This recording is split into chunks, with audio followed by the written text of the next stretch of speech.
GTA San Andreas has nearly 100 story missions, and nearly everyone hides at least one strange, pointless, or completely missable detail.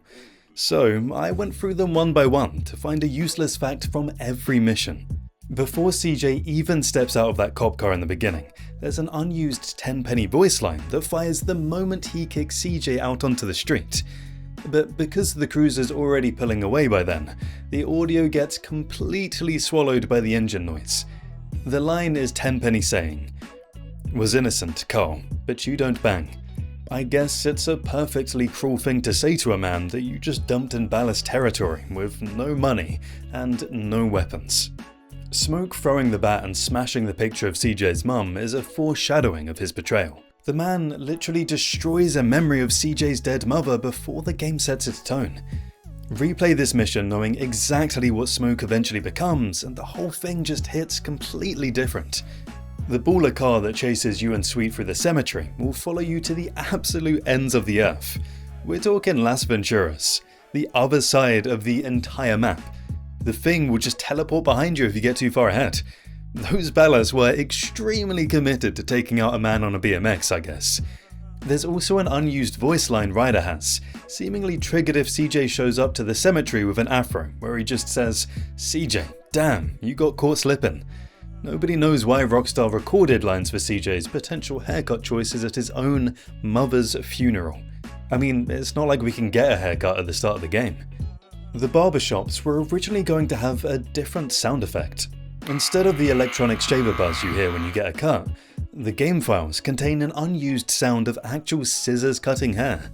Someone recorded that, built it into the system, but they passed on it for reasons unknown. A tiny detail that changes nothing, to be honest with you, but the kind of thing that shows how much got built and was turned into cut content. Ryder's mission itself is pretty short though, but his whole vibe as a character is established here. Delusional, loud, and mostly useless. When Sweet leaves CJ to go tag another hood, you can actually follow him. And if you do, you'll find out he drives around for a bit and then just sits on Grove Street, doing nothing. So he just sent you out solo and went home. That's not very sweet. Please subscribe to the channel so you can keep getting cool stuff on Rockstar Games for the rest of your life. For free! I'd take that deal.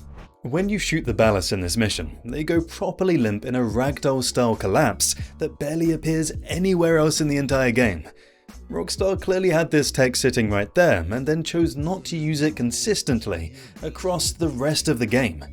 I mean, as we know, this feature was in GTA 4 and it was quite fun. Maybe they didn't use it back then due to the tech gap, or maybe they just wanted their game optimized for that time. Which is the most Rockstar thing possible. Build something good, test it once, shelve it for the sequel. The physics in this mission feel pretty modern compared to everything around him, and almost nobody talks about it. This one is hilarious. During the cutscene, if you look at the bottom left of the screen, there's a pedestrian fully T-posing in the background. Nobody caught this. I mean, to be fair, it's there for like a split second. The T-pose NPC only appears in one of the game's most iconic early missions, which featured Big Smoke's famous food order. Also, if you fail to stop the ballast from escaping, there's a separate cutscene showing them doing a drive-by on Grove Street before the mission failed screen appears. This mission was featured in a beta screenshot showing what the original Grove Street homies were supposed to look like, and they look noticeably different from what ended up in the final game. The other thing worth knowing is that during the entire drive-by sequence, you get 0 wanted level, no matter how far you drive from the spawn point. The police simply don't give a damn. Speedrunners use this window to go grab weapons and collectibles early, because the game just gives you a free pass here. You can drive to the other side of the map while your homies shoot at people, and 10-penny won't send anyone. Sweet's girlfriend was originally supposed to have actual dialogue in this mission. There are unused voice lines in the game files of her talking, making it clear she was not happy about the situation she was in. In the final game, she says absolutely nothing and stands there like a prop rather than a person. I mean, the unused lines would have added some weight to the rescue, and would have made her feel like someone CJ was actually pulling out of danger. I mean, it is what it is. Like, there was so much stuff that was cut out of this game, it's absolutely insane. In the cutscene, Kendall can be spotted grabbing a jar that appears to read "Slicker Grease Sex Love" off a shelf. Yeah, no further comment on that one, Your Honor. Also, Jose, one of Caesar's gang members who confronts CJ later in the mission, uses the same character model as the snitch from the introduction movie, minus the bloodstains. Either Rockstar reused the model by accident, or Jose has had a very rough couple of weeks before showing up here. The cutscene lowrider competition is also one of the better looking sequences in the game for 2004. OG Locke's original beta name was MC Strap, found in icon files in the game's data. There's also unused artwork in those same files that appear to depict him dropping the soap in prison. Pause. This is an incredible thing for a development team to have buried in their files. There's also an unused CJ voice line for when Freddy makes a run for it on the motorbike, where CJ calls out that Freddy is going to get caught violating his parole. They recorded it, but didn't include it. Good line, bad decision to cut it. This mission was originally going to end differently. In the final game, it finishes the moment you take out the fleeing Vagos member. In the beta, you had to drive back to Big Smoke's house, and on that drive, there was dialogue where CJ directly asked Smoke about Tenpenny leaving his apartment. Smoke fumbles the answer in a way that's basically impossible to read as innocent. It would have planted suspicion about Smoke much earlier in the story, but Rockstar cut it and kept the betrayal hidden until the Green Saber, which is the right call, I think. But the unused scene is worth knowing as a useless fact, right? Same situation as Running Dog. More cut dialogue on the drive back to Smoke's, where CJ keeps pushing on the Tenpenny connection and Smoke talks himself into a corner, trying to explain it away.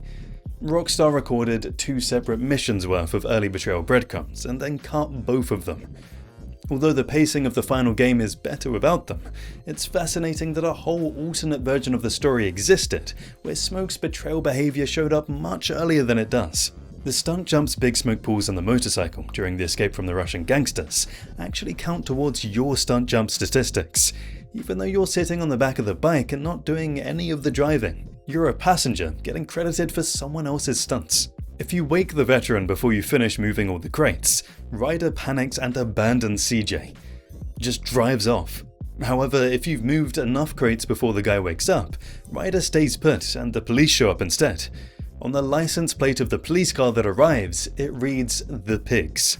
Someone at Rockstar really hated cops. The ammo crates on the freight train contain an unused MP5K image on them, believed to be a weapon that was supposed to appear in the game at some point in development. A gun they built a crate texture for and then removed, leaving the texture behind in the files like a ghost. The MP5K sits there on crates as a reminder of one out of the millions of things that never made it out of development. You can only find it if you're going through the files specifically looking for things that didn't make the final cut. If you shoot the weapon crates that you're supposed to be stealing from inside the National Guard base, they pop open and drop pickups.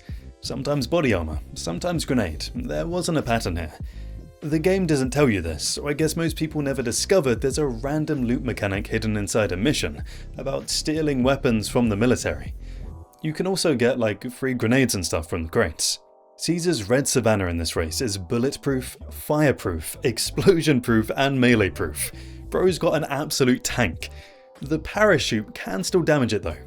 The game flagged indestructible vehicles to be immune to bullets, fire, and explosions, but forgot to include the special weapon category in that protection list. The parachute sits on the throne in that category, so if you put the parachute on and hit the car, you bypass everything.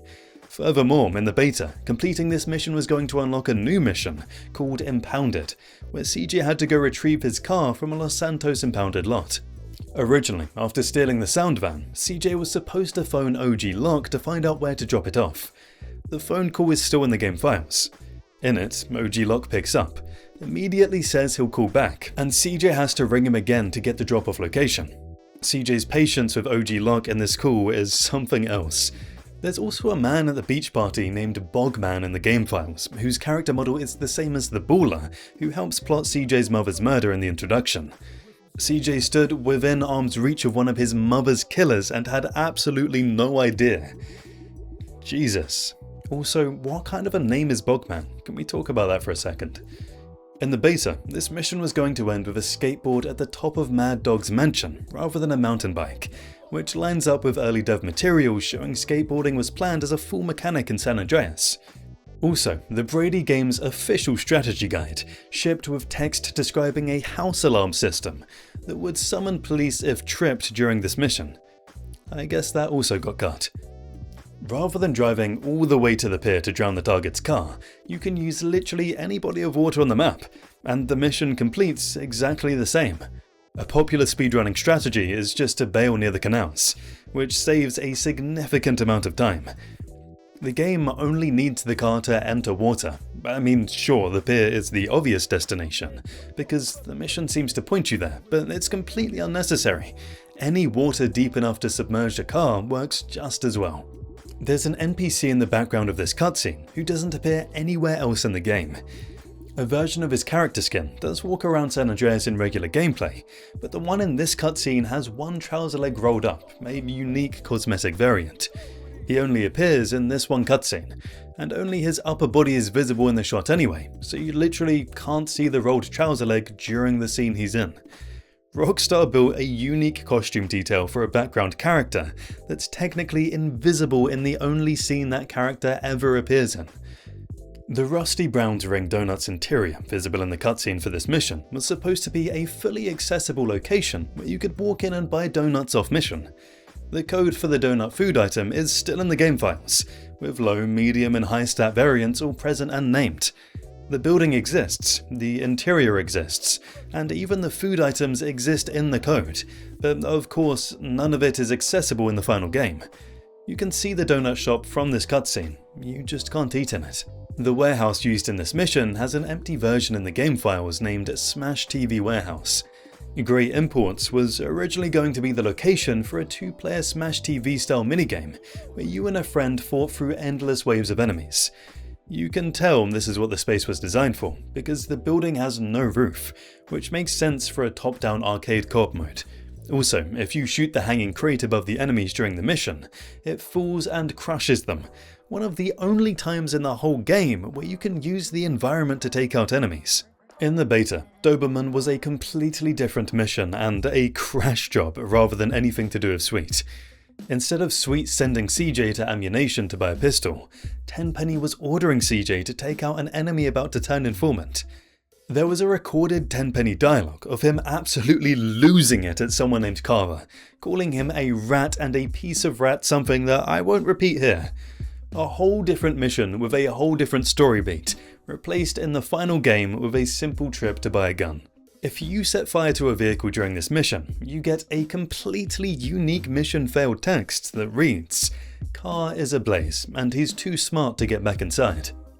GTA San Andreas originally planned different police uniform colours for bike cops depending on which city and area you were in. The bike cop whose uniform visibly changes colour when he gets hit in this mission is the only remaining evidence of that scrap system. One continuity error that survived because it was referencing a design concept that no longer existed anywhere else in the released game. Also, the billboard the gang smashes through at the end of the chase can actually be blown up early with a grenade before the mission even reaches that point. There was originally additional dialogue between CJ and Sweet right before CJ gets arrested. Sweet says CJ wasn't a buster, and CJ says he wasn't willing to lose another brother. Both lines are still in the files, and they land well. Cutting them makes the moment feel more abrupt, and that abruptness does actually work for the scene, but knowing those lines exist makes you wish there was a version where both played out. The performance in the final version still lands without them, which is a testament to the voice acting. If you use a katana to kill the FBI informant at Mount Gilead and end up taking his head off, the mission fails because the body is now unidentifiable. Tenpenny needs the man confirmed dead, and a headless corpse doesn't exactly make that easy. The game accounts for this specific outcome. I mean, someone thought about what happens if the player brings a sword to this job and coded a specific fail state around it. The same mechanic shows up in Los Sepulchros too. It's crazy to me the amount of detail that Rockstar puts into all these little things. CJ meets Catalina here and unlocks the 4 robbery missions. In Farewell My Love specifically, a free camera reveals that Catalina's new boyfriend in the race is listed as Wu Z in the game files rather than Claude. The guy racing alongside her should be GTA 3's Claude, but the game file has a different name. Either a genuine coding error or a deliberate choice so that players couldn't just kill Claude during the race. This is the first of the 4 Catalina robbery missions. The tanker truck used here handles noticeably different from the regular tanker in freeplay, with tighter turning and a slightly higher top speed. A purpose-built vehicle variant for a single optional side mission that most people complete in under 5 minutes and then never think about again.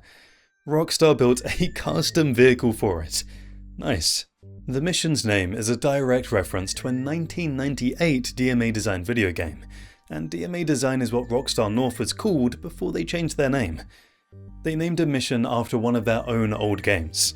There are also completely unhinged, unused voice lines for the hillbillies, including one going, "We got ourselves a chase, cue the banjo music," which is exactly the energy. During the race section near the Panopticon, an Elvis impersonator NPC appears driving a Walton truck. The thing is that Elvis impersonators are Las Venturas NPCs who have no business being in a rural area. He's simply there, out of territory, doing his thing. This is technically a cutscene-only mission. CJ meets Caesar and Kendall at the trailer in Angel Pine.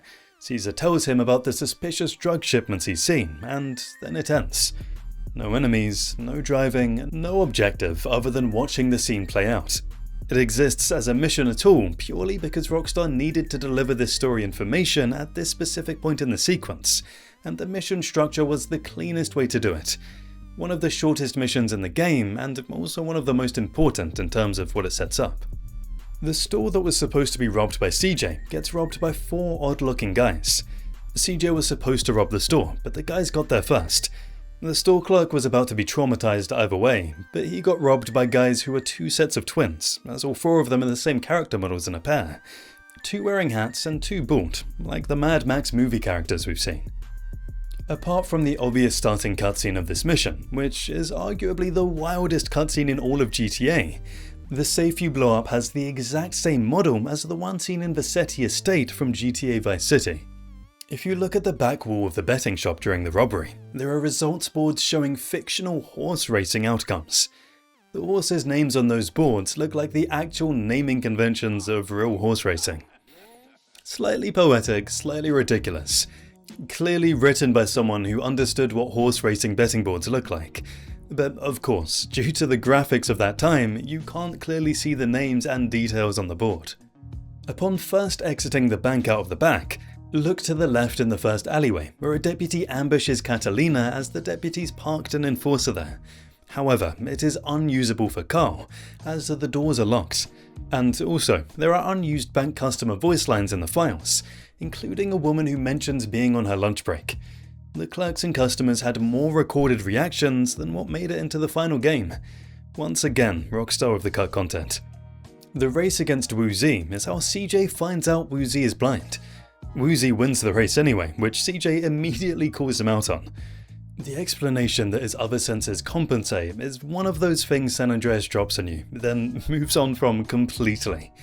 Woozy, being blind and functioning perfectly well as a gang leader and a winning race driver, is something the game plays completely straight and never turns into a joke. This is also the mission where you can see Claude in the background for the very first time. Seriously though, CJ, how do you lose to a blind man in a race? Come on! Using a free cam, we can pretty clearly see that Woozy Moo is actually sitting with Catalina in the car race, but we all know that it should have been Claude sitting with Catalina. It's still a mystery if this is a mistake for real or whether it was done on purpose so that we couldn't kill Claude. Rather than burning the Truth's cannabis plants one by one with the flamethrower, you can use C4 to destroy them in clusters and save a lot of time. The actually fun one though is that if you've managed to get a combine harvester before this mission, you can drive it through the field and it counts as destroying the plants. A combine harvester is an accepted method of demolishing a cannabis farm in San Andreas. If you shoot the bench Zero is sitting on during this mission, he dies instantly. Zero is sitting on a destructible object, and nobody gave him enough hit points to survive someone shooting the thing that he's sitting on. He is fragile in the weirdest possible way. If you destroy the lamppost near the hotel entrance, just before returning to complete the mission, the final cutscene plays with CJ leaning against empty air where the post used to be. He holds the exact position, body angled against geometry that no longer exists. Also, the valet parking uniform CJ wears in this mission unlocks permanently afterwards. Not a gameplay fact, I just think it looks good, and it's one of the better fits available to him. There are 2 unused voice lines for the man in the porta potty, and 8 that made it into the final game. The 2 cut lines are the stuff of nightmares, and I'll leave them up to your imagination. What's actually in the game is already enough.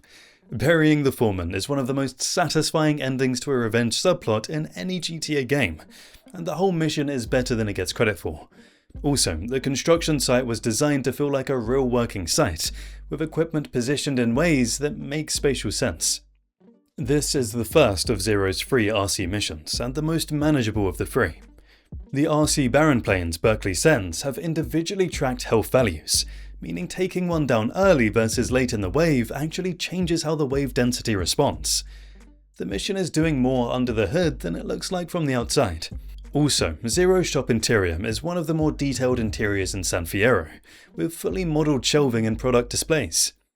Supply lines is widely considered one of the hardest missions in the game, primarily because the RC plane has a fuel mechanic that drains the longer you stay airborne. Rockstar actually patched the fuel drain in later versions after receiving enough complaints. The original PS2 launch version has stricter fuel limits. Post-patch versions have extended fuel, making the mission significantly more forgiving. The final Zero mission, and the one with the most interesting spatial design. You're directing Zero's RC Goblin helicopter through terrain while Berkeley's vehicles try to disrupt you. Completing the entire Zero strand earns you Zero RC as a paying asset, which most people forget because they've blocked out the memory of playing supply lines. The payout is pretty good, but the cost to unlock it in stress and frustration is very high. In the beta, CJ and Caesar were going to take surveillance photos from a helicopter, not a rooftop. The original voice lines still exist in the files, with CJ trying to keep the helicopter steady while Caesar snaps pictures, and calls out when Gryder appears in the frame. Rockstar moved everything to the roof at some point during development. It's simpler to design and control from there, but the helicopter version sounds like it would have been pretty cool. The Pimpmobile that CJ drives through the Jizzy mission is actually a keeper. Once the mission ends, Jizzy tells CJ that Broadway has come up on an APB, and that he can do whatever he wants with it. It's a beige Broadway with purple seats and a custom license plate that reads Ho to Ho. Most players just abandon it and move on, not realizing it's one of the more unique vehicle variants in the whole game. You can snipe all of the bikers carrying the drug packages from long range before they ever reach the delivery van, which skips the entire high-speed pursuit section. This is such a well-known strategy at this point that it's become the default recommendation for anyone who finds the chase frustrating. The game hands you a sniper rifle at the start of the mission. Whether that's a hint or a coincidence, the option is right there either way.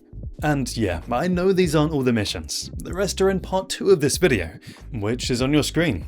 Go ahead and join me there.